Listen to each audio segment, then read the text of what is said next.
یہ آج کا کھانا نمبر 3 انجیری مزاج. یہ کیا ہے، کیسے اس کا علاج کیا جاتا ہے، یہ کیا چیز ہے اور کس طرح اس کا ہم کریں گے. اب موضوع بدلتے ہیں اور اس کی طرف آتے ہیں.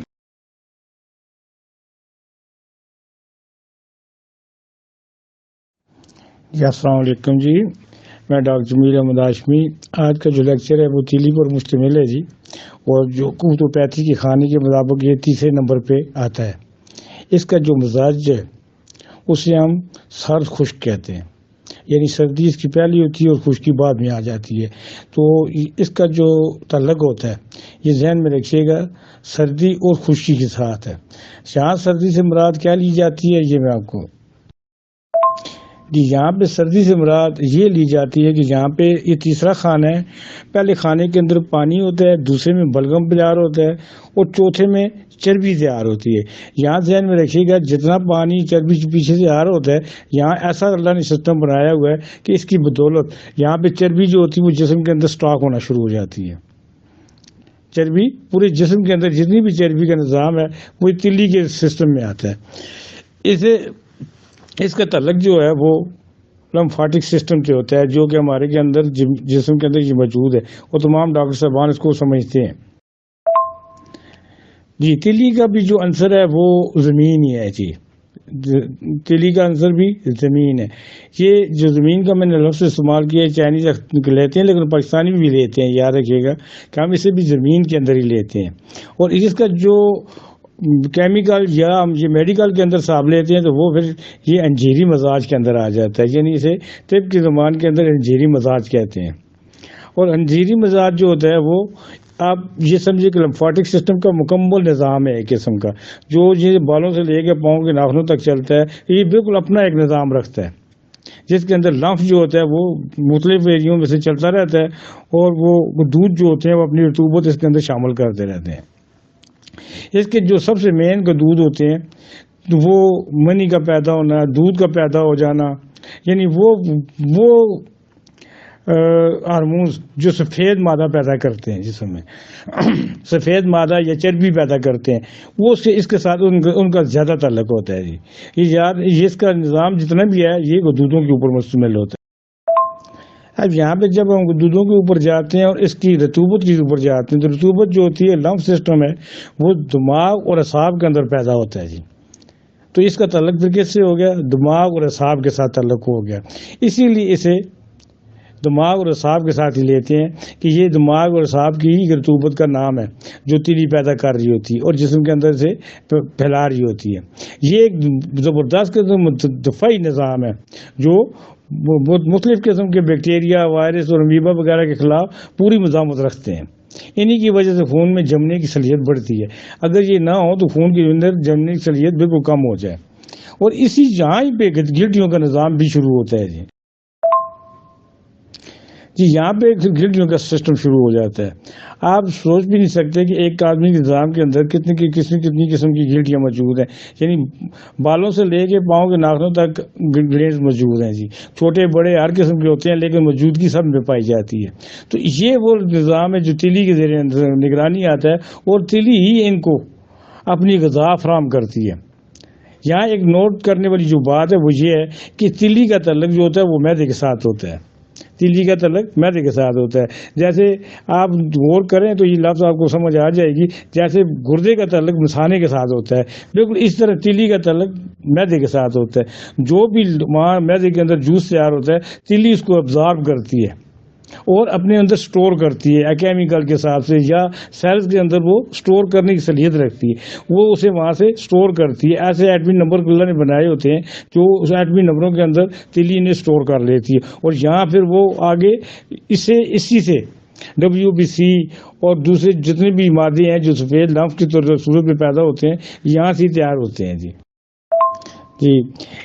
تیلی جسم کے اندر ایک زبردست قسم کا ٹھوس گلینڈز ہے جو بالمقابل جگر کے ہے، یعنی جگر کے بالکل مقابلے کی یہ جو تیلی ہے جی.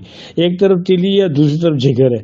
اور جگر کے اندر اگر RBC تیار ہو رہے ہیں تو تیلی کے اندر WBC تیار ہو رہے ہیں.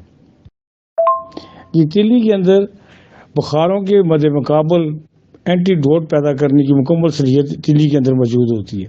اسی لیے اکثر بیشتر بخاروں کے دوران جیسے ہم لوگ کہتے ہیں اکثر کہ بخاروں کے خاتمے کے اوپر تیلی جو ہوتی ہے وہ بڑھ جاتی ہے اور پھر اس وقت محسوس بھی ہونے لگ جاتی ہے، ویسے آگے پیچھے یہ کم و بیش محسوس ہوتی ہے۔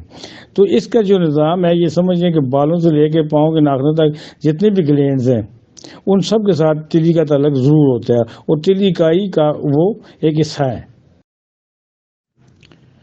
جی السلام علیکم جی، آج ہمارا جو لیکچر کا ہے وہ ہے جی خانہ نمبر 3، انجیری مزاج، چربی، بلغم کا تھک ہو جانا اور یہ والا مزاج ہے۔ لیکن ہم نے یہاں یہ مکمل طور پہ پڑھنا ہے کہ بھئی ہم نے اس کو کس طرح چلانا ہے۔ تو اس لحاظ سے یہ خانہ نمبر دوسری سائڈ پہ 3 ہے، یعنی دوسری طرف 3 اینٹی جو ہے وہ گرم تر مزاجی کیفیت ہے۔ اگر آپ کے پاس ایک آنکھ مریض آ کے بیٹھتا ہے تو اسے آپ نے کس طرح تشخیص مرض کرنی ہے، تو یہ یاد رکھیے گا جی۔ اب ہمارے پاس خانہ نمبر 3، اسے ہم کہتے ہیں جی گرمی تری والا خانہ۔ یہ وہ خانہ ہوتا ہے جہاں شدید ترین گرمی پڑتی ہے، اور اس کا جو سب سے بہترین لفظ ایک آتا ہے اسے کہتے ہیں ہم جلن کے ساتھ رطوبت کا اخراج، جلن کے ساتھ رطوبت کا اخراج۔ تو یہ تشخیص ہم لوگ کرتے ہیں تو مریض کے اندر یہ وہ جگہ ہے جہاں ہم یہ کہہ سکتے ہیں کہ اصل جگہ سوزاکی، یہ اصل جگہ سوزاکی ہے۔ یہاں پہ آپ کے پیشاب کے اندر جلن ہوگی، آپ کے جسم کے اندر جلن ہوگی، اور سلفر کی وہ علامات جو جلن پیدا کرتی ہیں یا جو رطوبات زندگی اور برم جو پیدا ہوتا ہے، سلفر کی ہوگی، ایپس کی ہوگی، اچھا جی مرکیورس ہوگی، مرک کارب ہوگی، لیکسس کی ہوگی، ساری کی ساری جتنی بھی علامات ہیں اس خانے کے اندر پیدا ہوتی ہیں۔ یہ یاد رکھیں جو دوائیوں کے میں نے نام لیے ہیں وہ آپ کو صرف معاون کے طور پہ یا تشخیص مرض کے طور پہ انہیں پہچاننے کے لیے آپ کو میں بیان کر رہا ہوں۔ تو جب بھی مریض آپ کے پاس آ کے بیٹھے تو وہ یہ کہ جی ڈاکٹر صاحب مجھے گرمی کے ساتھ جلن آ رہی ہے اور جہاں سے بھی جو رطوبت نکلتی ہے وہ آگ کی طرح ہوتی ہے، تو یہ وہ مقام ہوتا ہے جہاں صحیح معنوں میں آگ لگی ہوتی ہے اور مریض اف کر رہا ہوتا ہے جلن کی وجہ سے، اور اسی جگہ کو ہم لوگ گنوریا بھی کہتے ہیں اور اسی جگہ کو ہم سوزاخ بھی کہتے ہیں، اور اسی وہ جگہ جہاں سائیکوٹک امراض پیدا ہوتی ہیں۔ لیکن پیدا وہ تینوں میں ہوتی ہیں، یاد رکھیں، دیکھیے ذہن میں رکھیے گا، مثلا وہ دمی میں پیدا ہوں گی، سفراوی مادے والی جگہ بھی پیدا ہوں گی اور آبی سفراوی میں پیدا ہوں گی، لیکن یہ جو درمیان میں چیز آتی ہے یہ 3 نمبر جگہ یہ سب سے اہم ہے۔ اگر کوئی بندہ اس کو سمجھ گیا تو اس سمجھیں کہ اس نے بہت سارے علم کو حاصل کر لیا۔ تو یہ وہ جگہ ہے جہاں پہ سرعت ہوتا ہے، یعنی وہ مردانہ طاقت جو ہوتی ہے اس کے اندر منی بالکل پتلی ہو جاتی ہے، خون جو ہوتا ہے اس کے اندر بالکل پتلا ہو جاتا ہے، انسان کے اندر خون جو ہوتا ہے وہ پتلا ہو جاتا ہے، اور یہاں پہ وہ جگہ ہے کیسٹرول لیول یعنی گھی کی گرمی محسوس ہوتی ہے۔ یعنی یہ سمجھے کہ اگر ایک آدمی گھی کھا رہا ہے اور وہ کہاں جا رہا ہے جسم کو گرم کرتا ہے، یہ وہ مقام ہے جہاں اس کی گرمی کا احساس ہوتا ہے اور محسوس کی جا سکتی ہے کہ یہ یہاں سے جرکانی کیفیت جو ہوتی ہے وہ مکمل غروج پہ ہوتی ہے، پوری آب و تاب کے ساتھ جو ہے سامنے آ رہی ہوتی ہے، اور جس ایری کے اندر بھی گرمی اور تری کا بڑھ جانا پایا جائے اور سفراوی مادہ بڑھ جائے، اب ذہن میں رکھیے سفراوی کی جو ہے نا تشریح وہ بڑی آسان کی گئی ہے، ہر بندہ اس کو پڑھ سکتا ہے، سمجھ سکتا ہے، اس کا ٹیسٹ بھی کروا سکتا ہے، ہم اسے بائل سالٹ کہتے ہیں۔ جسم کے اندر بائل سالٹ کی مقدار بڑھ جاتی ہے، اور جو ہی بائل سالٹ کی مقدار بڑھتی ہے تو میں آپ کی سہولت کے لیے کہہ رہا ہوں کہ جو جون اور جولائی کا مہینہ ہوتا ہے ٹھیک ہے اور اگست، ان تینوں میں ہوتا ہے، یہاں پہ اگست مہینہ ہوتا ہے، کون سا ہوتا ہے؟ یہ اگست کا مہینہ ہوتا ہے، مریض کو گرمی کے ساتھ پسینے آ رہے ہوتے ہیں، مریض کو گرمی کے ساتھ پسینے آ رہے ہوتے ہیں، وہ شدید ترین جو ہے بدبودار پسینے ہوتے ہیں جن سے اکثر و بیشتر کھٹی بو آتی ہے۔ اس کھٹی بو کے ساتھ جہاں سے بھی وہ گزرے گی یا کچھ ہوگی تو پھر جلن محسوس ہوگی۔ اس کو چیک کرنے کا جو طریقہ ہے میں آپ کو بتا رہا ہوں وہ یہ ہے کہ آپ بغلوں کے نیچے جو گلینڈز ہوتے ہیں ان کے اندر تحریک بہت زیادہ پیدا ہو جاتی ہے، ٹیسٹیکل کے اندر تحریک پیدا ہو جاتی ہے، منی کے اندر کھٹاس آ جاتی ہے، پسینے کے اندر کھٹاس آ جاتی ہے، اور جب آپ پوچھیں گے مریض کو بھی آپ نے سفید بنان لگائی ہے تو نیچے جو آپ کو بلغوں کے جو یہ ہماری جو کیا کہتے ہیں سوری کہ بلغوں کے نیچے جو ہے وہ پسینے کے نشان پڑ جاتے ہیں. بنیان جب اتارے گا تو وہ جو ہمیں کشے کہتے ہیں ان کے نیچے پسینے کے زرد رنگ کے نشان پڑ جاتے ہیں. لکوریا، سفراوی لکوریا، یا جب عورت سفید کپڑا رکھتی ہے تو وہ بالکل جب وہ نکالتی ہے تو وہاں پہ بھی زرد رنگ کے زردی سبزی مائل رنگ کے نشان پڑ جاتے ہیں. یاد رکھیے گا جب پیچز کیے جاتے ہیں تو وہ پیچز بھی سبزی مائل کے ہوتے ہیں. سبزی مائل جب وہ خشک ہو جاتے ہیں تو انہیں زردی میں آنے جاتی ہے، لیکن وہ اتنے سبزی مائل ہوتے ہیں کہ یہاں پہ جب پخانا بچا کرتا ہے یا بڑے لوگ کرتے ہیں تو وہاں پخانے والی جگہ جلندار کیفیت پیدا ہوتی ہے، یعنی پخانا جو ہوتا ہے وہ جلندار ہو جاتا ہے. تو ان علامات کو آپ بہت اچھی طرح یاد رکھیں. اگر نہیں سمجھ آتی تو آپ میری ویڈیو دیکھ کر ان علامات کو یاد کر سکتے ہیں، کیونکہ یہ جو جتنی چیزیں میں آپ سے بات بیان کر رہا ہوں یہ میری کتابوں کے اندر درج ہیں اور یہی تشخیصی فارم کے اندر درج ہیں. جو شخص اسی تشخیصی فارم کے اندر سمجھ جاتا ہے وہ آگے جا کے علاج بھی کر سکتا ہے.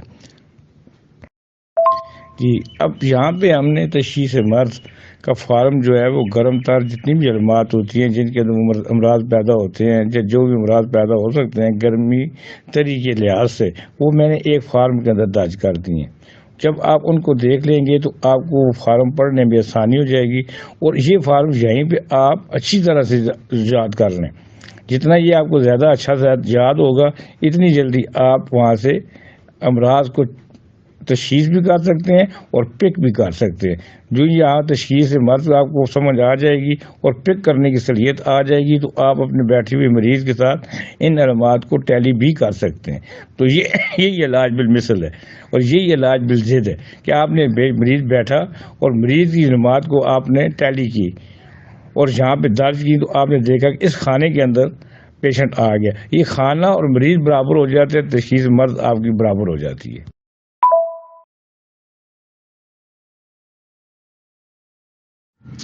جی اس میں یہ ہے کہ آپ کے پاس تھیوجا، کونیا، بریٹا، کار، ذالک ایسڈ اور بہت ساری ادویات جو ہیں وہ موجود ہیں جو آپ مقوی اور مہارت کے طور پہ استعمال کروا سکتے ہیں. مقوی و مہارت دوائیات سے مراد یہ ہوتی ہے کہ یہ اپنے مد مقابل اینٹی صفراوی مادے کو چوس لیتی ہیں. جب بھی آپ دیں گے تو یہ اینٹی صفراوی مادے کو یعنی دوسرے نمبر خانہ نمبر 7 کی جتنی بھی تکلیف ہوں گی وہ اسے چوس لیں گی. یہ ان کا ایک پیٹنٹ ایک فنکشن ہے.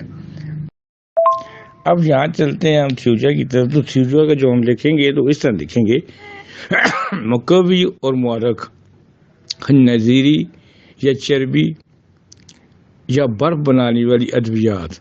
یعنی تھیوجا کون سی دوائی ہوگی؟ مقوی، نظیری، چربی اور برف بنانے والی ادویات جو کہ جب آپ دیتے ہیں تو جسم کے اندر یہ 3 چیزوں کو پیدا کرتی ہے اور اتنا شدید ٹھنڈا کر دیتی ہے کہ مریض کی جو جلن ہوتی ہے یا آگ ہوتی ہے وہ بجھ جاتی ہے. یہ تھیوجا ایسی چیز ہے جو جسم کے اندر آپ کو دودھ، منی اور اس قسم کی دوسری انڈوکرین یا کیا کہتے ہیں گرینز جتنے بھی ہوتے ہیں جنہیں لمفیٹک گرینز کہتے ہیں اس کے اندر یہ چربی اور نظیری نظام کو مقوی کرتی ہے، مقوی اور محرک کرتی ہے. اور یہ اکسیر اعظم دوائیوں میں سے ایک دوائی ہے. یہ یاد رکھیے یہاں پہ آپ نے اس کو بالضد پڑھنا ہے تو تب آپ کو دوسرے خانے کی بالضد علامات کا تب پتہ چلے گا. اگر آپ اسے گڑ وڑ پڑھیں گے تو نہ یہاں کے رہیں گے نہ وہاں کے رہیں گے. آپ نے ان کو جب بالضد پہ پڑھنا ہوگا تو آپ کو ہر صورت میں میری کتابوں کا پڑھنا ضروری ہوگا، چاہے وہ PDF کسی طریقے سے پڑھیں چاہے مجھ سے منگوا کے پڑھیں. تو آپ کو انشاءاللہ تعالی ان ادویات کے استعمال کا صحیح طریقہ آ جائے گا. شفا تو میرا اللہ دینے والا ہوتا ہے، لیکن وہ کہتے ہیں کہ شفا کس کے اندر ہوتی ہے؟ اگر ایک آدمی کو پیاس لگی تو پانی پلائیں گے تو پیاس بجھے گی، پانی پلائیں گے تو پیاس بجھے گی نا. شفا تو اللہ ہی دے رہا ہوتا ہے، لیکن یہ ایک صحیح طریقہ ہے، صحیح نالج ہے، صحیح طریقے پہ آپ نے ڈائگنوز کی، صحیح طریقے سے آپ نے اس کو دوائی دی. جیسے ہی اس کی ڈائگنوز کر کے ہم لوگ دوائی دیتے ہیں تو انشاءاللہ ضرور شفا بھی ہوتی ہے. جی یاد رکھیے گا جب بھی آپ کو یہاں پہ سیمپل کے طور پہ تھیوجا کا جو ہے وہ میں بھیج دیتا ہوں یا وہاں پہ موجود ہے، آپ سیمپل کے طور پہ تھیوجا کو دیکھ لیں.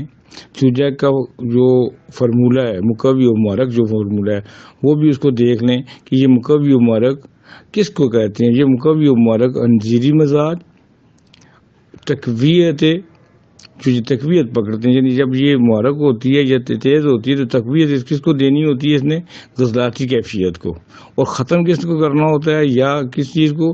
وہ صفراوی مادے کو، صفراوی مادے کو یہ چوس لیتی ہے، اسے جذب کر لیتی ہے جتنی مرضی جیسے ہو، لیکن آگ کے اوپر پانی ڈالو تو ختم ہوتا ہے۔ بالکل یہی سسٹم اس دوائی کا ہے، اور یہ 3 جگہ ہیں، یعنی پہلا خانہ، 2 نمبر، 3 نمبر۔ اس طرح اس سائڈ پہ جب آپ جائیں گے تو وہ بھی 3 نمبر جو خانہ ہوگا وہ اس کے مد مقابل ہوگا، اس لیے اس سائڈ پہ آتا ہے اور اس پہ برابر آتے ہیں، تو اس طرح یہ جو ہے فنکشن چلتے ہیں۔ تو وہاں وہ اینٹی یعنی وہاں وہ سوزاکی علامات کو پیدا کر رہا ہوتا ہے، جبکہ یہاں پہ یہ ادویات جو ہوتی ہیں اینٹی سوزاکی ادویات سمجھی جاتی ہیں، اور یہ انہیں ختم کرنے کی مکمل صلاحیت رکھتی ہیں۔ الفاظ میں مختصر کرنے کی کوشش کرتا ہوں تو آپ لوگوں کو آسانی ہو۔ تو یہاں جتنی بھی ادویات ہیں جو خنزیری مزاج کے ساتھ تعلق رکھتی ہیں ان کا فرمولہ ایک ہی ہے۔ فرمولہ یہ میجوجا کے اوپر لکھا ہے، یہی فرمولہ آپ نیچے اب ساری دوائیوں کے اوپر اپلائی کریں گے، لیکن کیفیت پھر بھی اپنی اپنی ہوتی ہے، انفرادی کی ساتھی علامات بھی اپنی اپنی ہوتی ہیں کہ جو شوجا ہے وہ کون سی، جب آپ اسے مقوی کے طور پہ استعمال کرتے تو وہ کون سے آرگن کو طاقتور بنائے گی، وہ کون سے آرگن کو طاقتور بنائے گی۔ اس لحاظ سے آپ نے میری کتابوں کو جب پڑھنا ہوگا تو انشاءاللہ آپ کو وہاں پہ ہر چیز کو فیل بھی کر لیں گے اور محسوس بھی کر لیں گے کہ بھئی یہ قطرے دینے کے بعد وہ کون سے ایریے ہیں جن کے اوپر چوجا نے کام کیا، انہیں زور دیا، طاقتور بنایا، اور اس طاقتور ہونے کی وجہ سے اس نے اپنے مد مقابل یعنی اینٹی مخالف قوت کو جو سوزاکی تھی اسے ختم کر دیا۔